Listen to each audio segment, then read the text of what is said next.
Boy, the Chicago Bulls are definitely making an argument for being the worst ran franchise in the NBA. The first transaction in the offseason has gone through, and it's something that I don't think anyone was expecting. The Chicago Bulls finally moved off of Alex Caruso, a player that many teams, and I do mean many teams, were interested in just a handful of months ago at the deadline, and now he's being moved to the Oklahoma City Thunder. In this transaction, I thought that the Bulls got a lot, especially for a team that has a lot of draft capital. And the initial reports were that they got Josh Giddy in return. Now, when that first came out, I thought to myself, hey, I'm going to pause for a second, wait for more info, because I know for a fact that Chicago got at least some draft picks, some cap flexibility, or maybe even cash consideration, and that this is just the outline of the fundamental pieces that are in this transaction. But nothing else transpired. Actually, there were people reporting that this was the entire deal. Literally, Alex Caruso for Josh Giddy. In big 2024, we are having 1-for-1 trades. That is something that literally you just never ever see, especially when you're talking about a player of the caliber of Alex Caruso that was garnishing a lot of attention over the last year, as people already knew the inevitable was going to happen in Chicago, and that was going to be a rebuild and blowing up the entire thing, the entire infrastructure, the entire roster. And here we are, the player that had the most value, the only thing that he got in return was Josh Giddy. I don't even know where to begin, but I will start positive and start with OKC, A+++. I genuinely don't know how you can get any better of a deal for a player that can be this much of a difference maker. Alex Caruso not only is one of the best defenders in the NBA, as he made second team all defense this year, but is a much and significant improved three-point shooter over Josh Giddy. Over the playoffs, one of the biggest concerns that the Oklahoma City Thunder had is that Josh Giddy went from a starter receiving upwards to 25 plus minutes on a night-to-night basis, putting up quality numbers, but was a deficiency on what this team looked like from a perimeter standpoint because he was a liability from behind the arc. Teams schemed against him all postseason long, leaving him wide open, shrinking the floor for Shea, and effectively just making it more difficult for the Oklahoma City Thunder to get consistent buckets. And it got so bad that during the second round against the Dallas Mavericks, he eventually came off the bench for Isaiah Joe. Trading Josh Giddy, who provided fundamental flaws to the Oklahoma City Thunder, a player who was so flawed with his lack of floor spacing that he was getting reduced minutes in the playoffs to the point where he was almost unplayable in certain situations. For someone who immediately fixes that concern with Caruso, who shot around 41% from behind the arc this season on 5 attempts, as well as a great on-ball defender, which allows OKC to keep their identity of a defensive switchable perimeter, and moreover, continues to allow this team to have the financial flexibility long-term as well, because Josh Giddy in this upcoming season was making $8.3 million. Alex Caruso was only making around $9.8 million.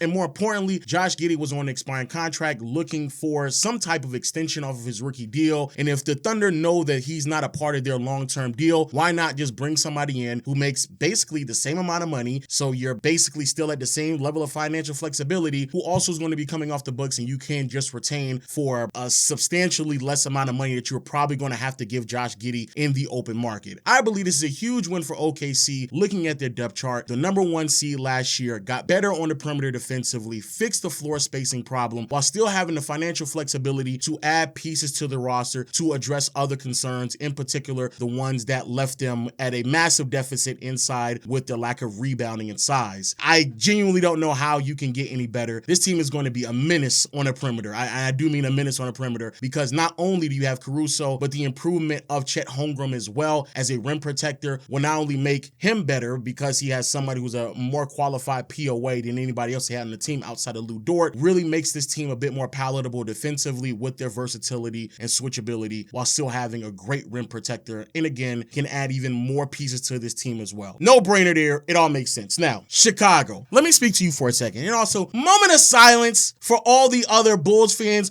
Man, this is sad.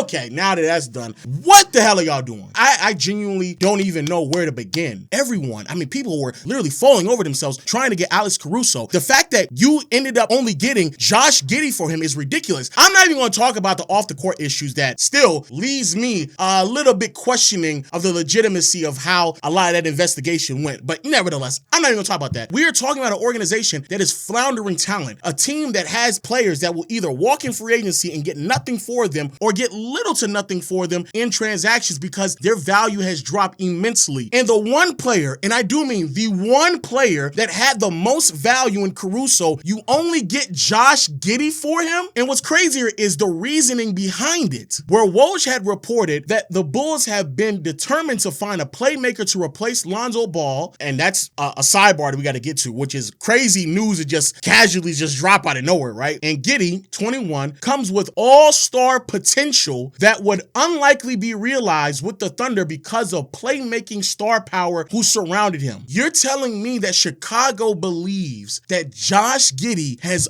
untapped all-star potential? And not only does he have untapped all-star potential, that out of all teams in the NBA, that the Thunder couldn't allow him to reach that potential, and that you think that in Chicago he's going to be able to do so? Be very mindful that literally over the past couple of years, Kobe White was just on the team, just literally pissing away. So you're telling me that now all of a sudden Chicago is a team where you really get to really improve and make jumps and leaps in your progression and development as a star player and can be an all-star caliber player. Are you serious right now? It took Zach LaVine dealing a season-ending injury for them to finally, and also Lonzo as well, for them to finally give Kobe White the minutes for him to actually reach his potential. And also, it's not even just Kobe White. What about Wendell Carter Jr.? Remember how you had him on a roster and he wasn't able to fulfill that talent? Or what about Lauri Markkanen? You had him on a roster as well, and for whatever reason, he wasn't able to reach his untapped potential until he got to Utah, where he actually was an all-star. But Chicago, out of all teams, will be able to reach Josh Giddy's untapped potential. Let's be for real. The fact that you took Josh Giddy and didn't even get a draft pick for him is crazy. Out of all of the draft capital that OKC got, you could have got something. Get one of those fake first rounders that got so many protections on them that it turns around to be a second round pick. But you didn't even do that. The biggest problem with Josh Giddy is the fact that he's not a three-point shooter. He's not somebody that spaces out the floor. So you're talking about putting him on the roster that last year finished 27th in made threes, 26th in three-pointers attempt, and 20th in three-point percentage, right at below 36% from behind the arc. Well, maybe he's going to fit well with all of the great three-point shooters on the roster. Who was actually the best three-point shooter on the team last year? Oh,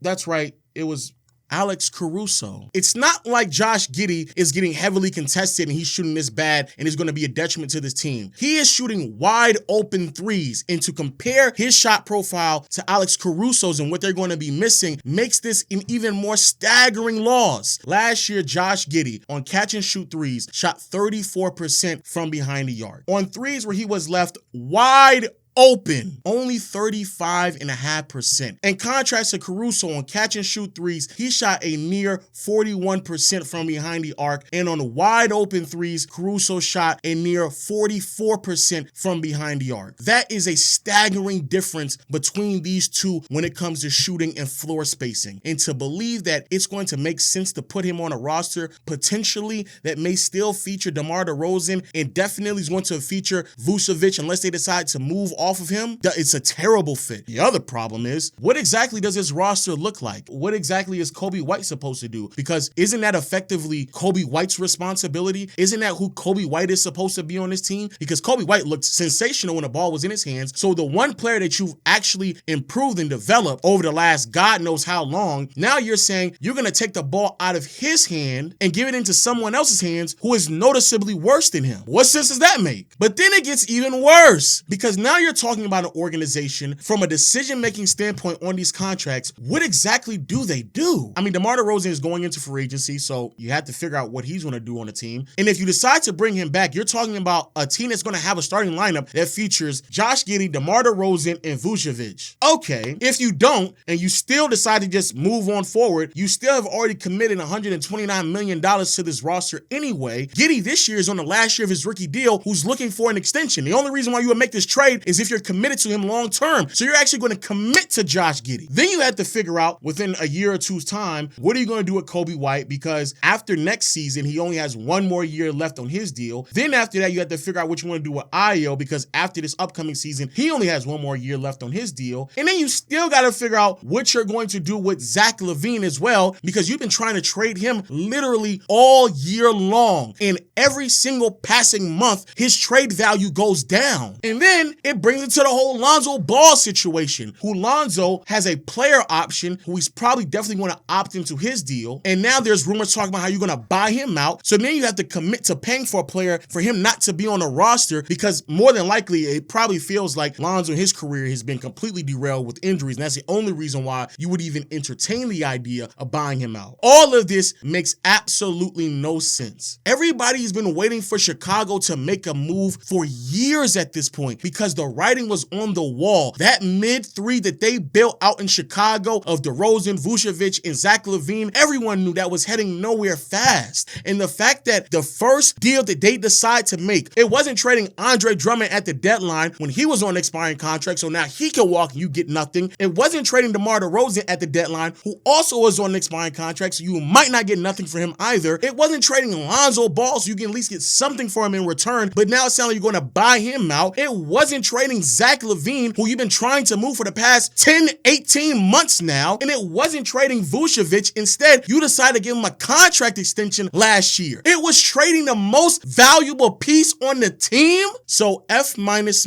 if I've ever seen one. And it does seem like there's going to be a massive overhaul in Chicago. And hell, we don't even know if the Bulls are going to receive anything of value for it, because the most valuable piece they had, it translated into Josh Giddy. Ladies and gentlemen, the Chicago Bulls, round of applause. Worst ran franchise in the NBA. But yo, let me know your thoughts in the comment section below. Like I stated earlier, if you want to see my live reactions to these deals all off season long, make sure you follow me on playback.tv/Lowe's Room, where I'll be live streaming pretty consistently throughout the summer. But if not, as always, just hit the subscribe button and notification bell to be updated when I upload on this channel. Peace.